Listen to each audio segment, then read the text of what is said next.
कि किस प्रकार से अपने घर की साफ सफाई तैयार रखनी चाहिए, किस प्रकार भगवान की भक्ति करनी चाहिए, कैसे संत के दर्शन होते हैं। कल ये सभी भक्तों ने सुना। आज की कथा में बड़ी सुंदर कथा है। सूत जी महाराज संकाद ऋषियों को कथा सुना रहे हैं। सूत जी कहते हैं, संकाद ऋषि पाराशर जी हैं, पाराशर जी ऋषि, और पाराशर जी महाराज के पुत्र हैं व्यास जी। व्यास जी महाराज एक बार बैठकर कथा इत्यादि लिख रहे थे, बहुत सारी कथाएं इत्यादि लिखी। तभी देवऋषि नारद जी नारायण नारायण करते हुए पहुंचे। कहाँ? व्यास जी के पास। व्यास जी उदास बैठे हैं, चेहरे पे निराशा के भाव छाए हुए हैं। देवऋषि नारद जी ने कहा, व्यास जी आप उदास क्यों बैठे हैं? व्यास जी ने कहा, हमने सारी कथा लिख दी लेकिन मेरी आत्मा को शांति नहीं मिल रही।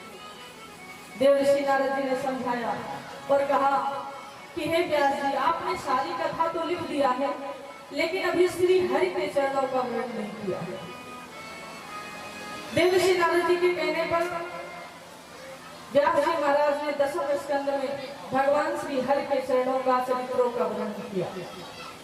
और जब श्री हरि के चरित्रों का वर्णन किया तब उनकी आत्मा को शांति मिली। जो व्यास जी ने कथा लिखी थी, यही कथा व्यास जी ने अपने पुत्र सुखदेव जी को दिया। सूत जी कहते हैं संकाद ऋषियों से कि सुखदेव जी का जन्म कैसे हुआ, ये भी हम आपको बताएंगे। कहते हैं एक बार कैलाश पर्वत पर विराजमान देवादिदेव महादेव बैठे हुए थे। तभी भैया पार्वती भगवान भोलेनाथ से पूछने लगी, स्वामी जो आपके गले में ये मुंडों की माला है, ये किसके मुंड है? भोले बाबा कहते, देवी जो मेरे गले में मुंडों की माला है ये किसी और के मुंड नहीं है। कहा फिर किसके? कहा ये तुम्हारे ही मुंड है। भैया पार्वती ने कहा क्या? कहा हाँ। कहा वो कैसे? कहा जितनी बार आप अपने शरीर को छोड़ती हो हम आपका मुंड अपने गले में धारण कर लेते हैं। भोले बाबा ने कहा जैसे ही भैया पार्वती ने कहा हम अपने शरीर को छोड़ते हैं, आप नहीं छोड़ते क्या? भोले बाबा कहने लगे, देवी मैं अमर हूँ, हमने अमर कथा सुनी है। और जैसे इस प्रकार से कहा वैसे ही मैया पार्वती ने कहा, स्वामी आपने अमर कथा सुनी है, मुझे भी अमर कथा सुननी है।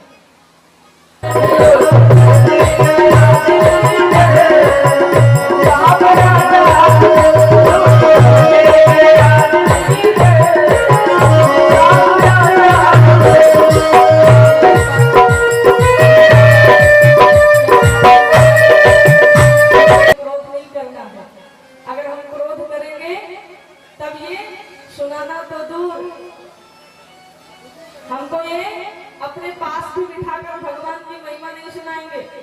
मैया पार्वती कुछ नहीं बोलती, कहा स्वामी हमें कुछ नहीं सुनना है, बस सुनाइए तो अमर कथा सुनाइए।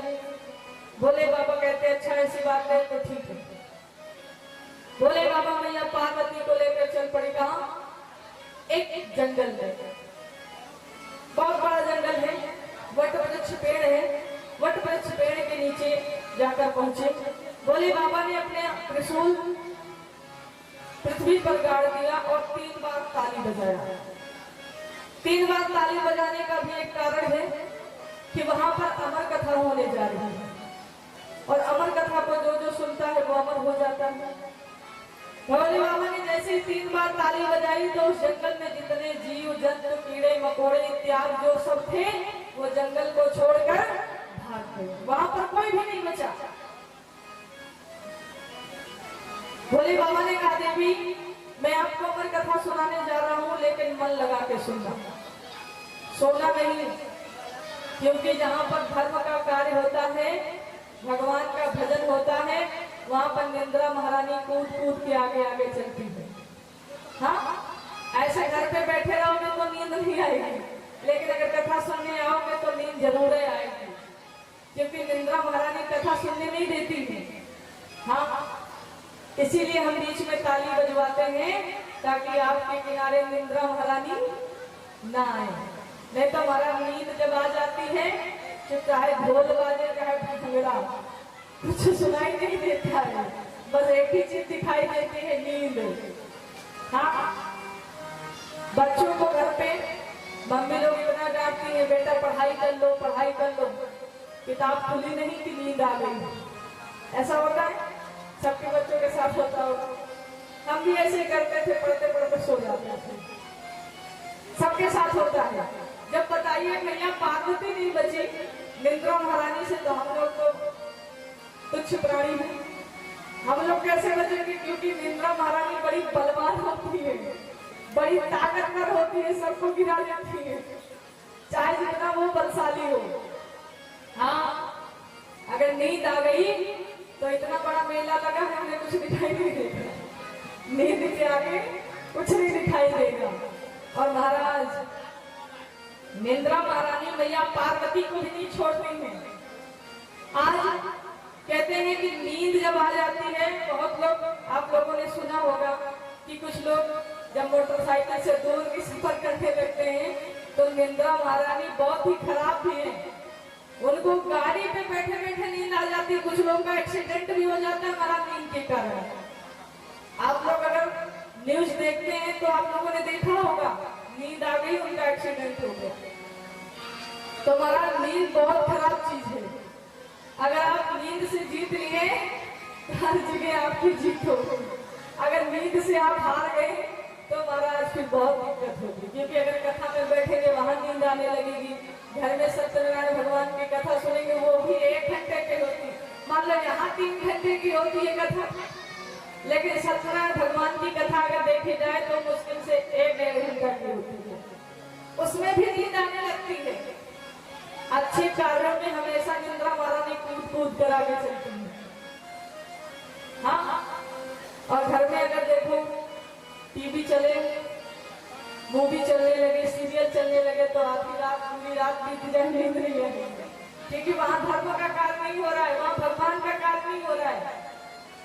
आज भोले बाबा ने मैया पार्वती को समझाया, कहा देवी मैं अमर कथा तो सुनाऊंगा आपको, लेकिन आप बीच बीच में हुंकारी भरती रहना, हूँ स्वामी, हूँ स्वामी, हूँ स्वामी, ताकि मुझे पता चले कि आप कथा को सुन रही हो, अन्यथा सो जाओगी। और निंद्रा महारानी बहुत ताकतवर है, वो किसी को नहीं छोड़ती है। और जैसे इस प्रकार से कहा, मैया पार्वती ने कहा ठीक है स्वामी, भोले बाबा अमर कथा सुनाना प्रारंभ करें। अमर कथा जो भोले बाबा मैया पार्वती को सुनाते हैं, उस कथा को गुप्त में दर्शाया है, उस कथा को गाया नहीं गया है, उस कथा को गुप्त में छिपा के रखा गया है। भोले बाबा ने मैया पार्वती को अमर कथा सुनाया, मैया पार्वती हुंकारी भर रही, हूँ स्वामी, हूँ स्वामी, हूँ स्वामी। और जैसे ही आदि कथा हुई वैसे ही निंद्रा महारानी चल पड़ी महाराज। हाँ, उन्हें पता चल गया कि यहाँ कथा हो रही है। निंद्रा महारानी चल पड़ी मटकते मटकते, और जाकर पहुंची कहाँ? मैया पार्वती के पास। और जब मैया पार्वती के पास पहुंची तो ना इधर देखा ना उधर देखा, भोले बाबा के ऊपर नहीं सवार हुई। क्यों? क्योंकि उनसे सब डरते हैं। हाँ, चाहे आप हो या हम सब डरते। क्यों डरते हैं? क्योंकि हमारा जिनके 2 नेत्र हैं उनसे लोग कम डरते हैं, लेकिन जिनके 3 नेत्र है महाराज, उनसे सब लोग डरते। 2 नेत्र तो ठीक होते हैं, लेकिन जिनके 3 नेत्र होते हैं बड़े खतरनाक होते हैं।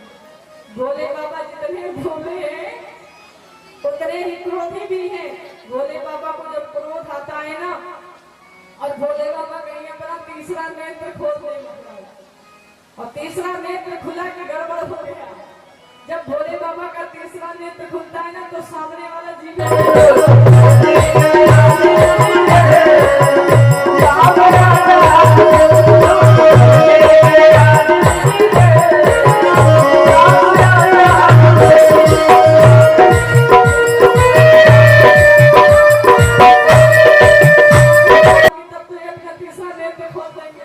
इसलिए भोले बाबा के किनारे न जाओ। क्या किया? जाकर मैया पार्वती के ऊपर सवार हो गई। मैया पार्वती कहता है भोली होती है ना, निंद्रा महारानी जाकर मैया पार्वती के ऊपर सवार हो गई। भोले बाबा कथा सुनाती जा रही, सुनाती जा रही। अब मैया पार्वती हुंकारी भर रही थी, भू स्वामी, भू स्वामी, भू स्वामी, भू स्वामी।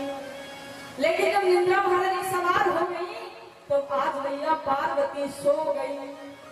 और जब मैया पार्वती सो गई तो उसी वट वृक्ष पेड़ के ऊपर एक घोंसला था जिसमें निर्जीव अंडा था। कथा हो रही है, अमर कथा। उस कथा का प्रभाव उस अंडे पर पड़ा तो वो अंडा सजीव हो गया, उसमें प्राण आ गए। कथा के प्रभाव से निर्जीव को भी सजीव कर दिया, क्योंकि अमर कथा हो रही है। और महाराज जब सजीव हो गया तो मैया पार्वती तो सो गई। मैया पार्वती की जगह पे वो सूख बालक हुंकारी भरने लगा, हूँ स्वामी, हूँ स्वामी, हूँ स्वामी। भोले बाबा कथा सुनाते जा रहे हैं और वो सूख बालक हुंकारी भरता जा रहा है, हूँ स्वामी, हूँ स्वामी, हूँ स्वामी। और जैसे महाराज कथा पूरी हुई, जैसे कथा पूरी हुई वैसे ही भोले बाबा ने अपने नेत्र खोले। और जब नेत्र खोला तो भोले बाबा ने क्या देखा? भोले बाबा ने देखा कि देवी सो रही। भोले बाबा को क्रोध आ गया, विकराल नेत्र। भोले बाबा ने मन में विचार किया, अगर देवी हमारी सो गई थी, पार्वती जी सो गई थी, तो इनके जगह पे ये हुंकारी कौन भर रहा था? भोले बाबा बड़े क्रोधित हो गए। इसलिए नहीं क्रोधित हुए कि उसने कथा सुनी है, भोले बाबा क्रोधित इसलिए हो गए कि इसने हमसे चोरी किया है, छल किया है, इसने चोरी से अमर कथा सुनी है। भोले बाबा को क्रोध आ गया, ये कौन हुंकारी भर रहा था और जिसने हमारे साथ में छल किया है, मेरे सामने आया। अब महाराज इतनी तेज भोले बाबा बोले कि वो सूख बालक जो तोता का बच्चा था डर गया। महाराज भोले बाबा इतने तेज आवाज में बोले गरज के कि अच्छे डर जाते। डर गया और डर कर वो भगा। कहाँ यहाँ रुकना ठीक नहीं। भोले बाबा तो कह रहे सामने आओ, और सामने अगर मैं कहीं पहुंच गया और भोले बाबा कहीं तीसरा नेत्र खोल दिए, तब तो महाराज आज हमने बढ़िया चकाचक बढ़िया खूब अमर कथा सुनी है और जाके वहां तुरंत 2 मिनट में गायब हो जाऊंगा, इससे पहले भाग लो। ऐसा सोच के वो सूख बालक अपने घोंसले से भगा। और जैसे से घोंसले से भगा, भोले बाबा की नजर पड़ी, अरे इस सूख बालक ने मेरी कथा सुनी है, वो भी चोरी से। भोले बाबा क्रोधित थे ही पहले से। मैया पार्वती को समझाया लेकिन उनके समझ में नहीं आया, सो गई। भोले बाबा को क्रोध आया, भोले बाबा ने अपने त्रिशूल को उठाया और उसी तोते के पीछे छोड़ दिया। आगे आगे वो तोता भाग रहा है, पीछे से त्रिशूल पीछा कर रहा है। तूने मेरी अमर कथा चोरी से सुनी, आज मैं तुझे छोड़ूंगा नहीं, आज मैं तुझे रक्त दे दूंगा। बहुत तेजी से वो क्रोधित हो गए भोले बाबा। भागते वो तोता 3 लोग 14 भुवन के चक्कर लगा रहे, कोई बचाने नहीं आ रहा। सारे देवता कह रहे भोले बाबा से दुश्मनी कौन लेने जाए। भोले बाबा से सब डरते हैं, सारे देवता डरते हैं। सूख बालक सबसे मदद मांगता है, सहायता मांगता है, मेरी रक्षा करो, रक्षा करो। लेकिन सारे देवता इनकार कर देते, मैं नहीं आऊंगा तुम्हें बचाने। भोले बाबा बड़े क्रोधित हैं, इनसे दुश्मनी लेना बहुत खतरे का काम है। कोई नहीं बचाने आया।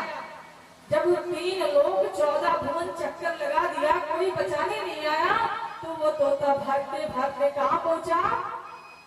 व्यास जी के घर के सामने। सुबह का समय है। व्यास जी की पत्नी का नाम है अरुणी। सुबह सोकर उठी, और जब सुबह सोकर उठते तो सब लोग जमघाई लेते हैं, कहते कि ये वो बड़ा करके जमघाई लेते हैं। अरुणी सुबह सोकर उठी, आंगन में बैठी जमघाई ले रही थी। और महाराज जैसे जमघाई लेने के लिए बड़ा सा मुंह खोला, और जैसे मुंह खोला वैसे ही वो तोता मुख के द्वारा सीधे गर्भ में चला गया। हमारा जैसे गर्भ में गया, भोले बाबा का त्रिशूल उसी जगह पे रुक गया। व्यास जी महाराज देखते हैं हाथ जोड़कर खड़े हो गए, हे देवादेव महादेव, आपने मुझे कभी दर्शन नहीं दिए और दर्शन भी दिए तो इतने विकराल रूप में, अरे इतने क्रोधित रूप में हमें दर्शन दिए। भोले बाबा अपने रूप में प्रकट हो गए और कहने लगे, हे व्यास जी, आपके घर में हमारा चोर घुसा है। नाव देखा तो ताव सीधे बोल दिया, हे व्यास जी, आपके घर में हमारा चोर घुसा है। व्यास जी हंसने लगे। व्यास जी क्यों हंसने लगे? व्यास जी मन में विचार करते, कैलाश पर्वत पे चुराने के लिए है ही क्या वहां पे, ना तो सोना न चांदी, आखिर ये चोर जो आया है हमारे घर, ये कैलाश पर्वत से क्या चुरा लाया है? हाँ, कैलाश पर्वत कुमार, भांग, धतूरा, हाँ, भभूति, भस्मी, यही सब मिलेगा। और कैलाश पर्वत पे क्या है? हंसने लगे व्यास जी, कहने लगे, अरे बाबा, आपके यहाँ से चोरी क्या चुरा के लाया है? ये चोर जो है ये कैलाश पर्वत से क्या चुरा के लाया है? वहां पे चुराने के लिए है भी कुछ? बोले बाबा और गुस्से में हो गए, अरे व्यास जी, मैंने कहा ना इसने चोरी किया है। व्यास जी कहने लगे, बाबा वही तो मैं भी पूछ रहा हूँ, क्या चुरा लिया? अरे भांग चुरा लिया, धतूरा चुरा लिया, कोई बात नहीं, आपके भक्त आते रहते हैं सोमवार सोमवार, फिर से ले आएंगे, उससे ज्यादा आ जाएगा, छोड़ो जाने दो। भोले बाबा कहते हैं, इसने मेरी न भांग चुराई है न धतूरा चुराया है। तो व्यास जी ने कहा, तो भस्मी चुरा ली होगी, जो बढ़िया संसार घाट से ताजी ताजी आती है, बढ़िया कहीं चुरा लिया होगा तो क्या हुआ? भोले बाबा ने कहा, ना तो इसने भस्मी चुराई है। कहा, फिर क्या चुराया है? कहा, इसने मेरी कथा चुराई है। क्या चुराया? कथा चुराई है। व्यास जी महाराज कहने लगे, अच्छा कथा चुराई है? आप तो भगवान राम की कथा गाते ही रहते हो और आप तो भक्तों को सुनाते ही रहते हो, उसमें तुमसे चोरी कौन करेगा? कहा, व्यास जी, मैं अपनी पत्नी, अपनी अर्धांगिनी पार्वती को अमर कथा सुना रहा था और इसने मेरी अमर कथा चोरी से सुना है, आज मैं इसको प्राण दंड दे दूंगा। अब व्यास जी महाराज थोड़ा सजग हो गए, अरे इसने चोरी से अमर कथा सुनी और भोले बाबा इतने क्रोधित, अब तो इसे कोई नहीं बचा पाएगा।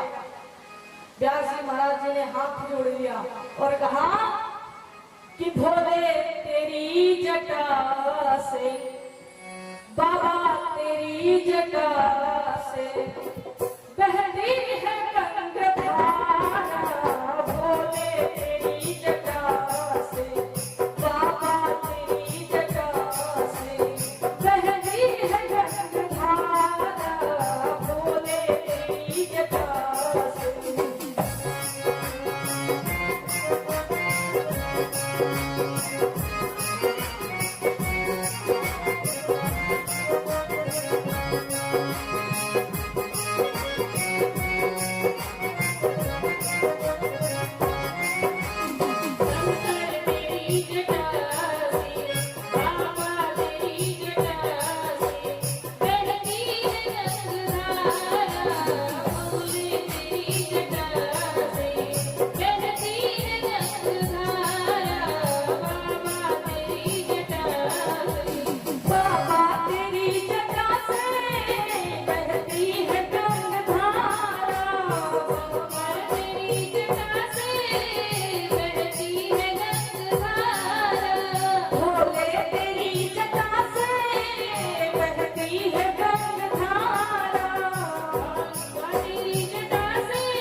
और भक्त कहता है भगवान से, हे प्रभु गले मुंडे माला राजे, सस भाल पे विराजे,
बहती है गंगा भोले तेरी जटा से।